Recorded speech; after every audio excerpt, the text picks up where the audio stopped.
With the end of another NBA brings another off-season of mock drafts and free agency decisions. Now is a good time to look back on to quantify the winners and losers. Obviously, the world champion Warriors had another great, but so did many other teams. The Celtics literally limped through the playoffs and were within one game of the NBA Finals. Ditto for the Rockets. In order to quantify the success, I tried to find a metric to measure how well teams performed compared to the price they paid for players. Return on investment, or ROI, measures the performance of an investment. Finance and business investments use ROI to determine the success of investments, and the formula is listed below. Instead of looking at profits and investments of NBA teams, we will look at more on-court performance compared with investments. We will look at a simple formula called wins on investment, or WOI. WOI is similar to ROI but instead compares wins to investments and is a measure of how well a team performed compared to the amount of salary. The formula for WOI is listed below. Now to the main part of the formula, adjusted wins. Adjusted wins is an empirical equation based on the number of regular wins and playoffs wins.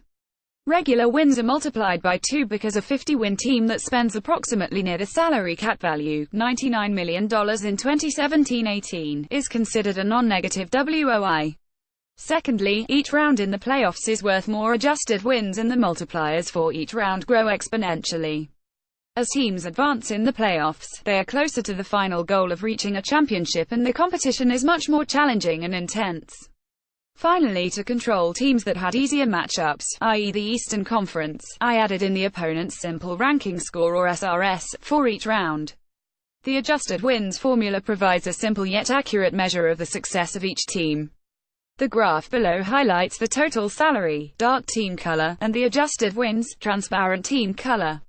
Some highlights are the Houston Rockets. Even though they didn't make the finals, they still had a higher adjusted wins than the Cleveland Cavaliers.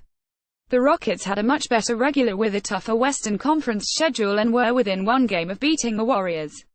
After the Cavs came Boston, followed by Utah and New Orleans in terms of adjusted wins.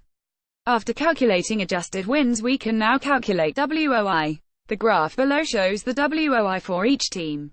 The higher the WOI, the better return on the investments in player salary for the team. As expected, the Warriors had the best WOI with the Rockets right behind. Other notable teams were the Jazz and Pacers. The Jazz, at 37% WOI, had a relatively small total salary at $107 million and made it to the second round of the playoffs for adjusted wins of 147. The Pacers were the only team under the salary cap with a positive WOI. The Pacers had a WOI of 9% with a total salary of $94.4 million and adjusted wins of 103.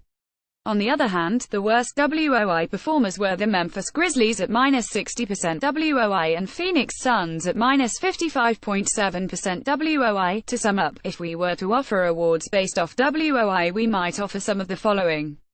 WOI leaders, Golden State Warriors pleasant surprises, Utah Jazz most successful rule followers, Indiana Pacers stank artists, Memphis, Phoenix, Atlanta.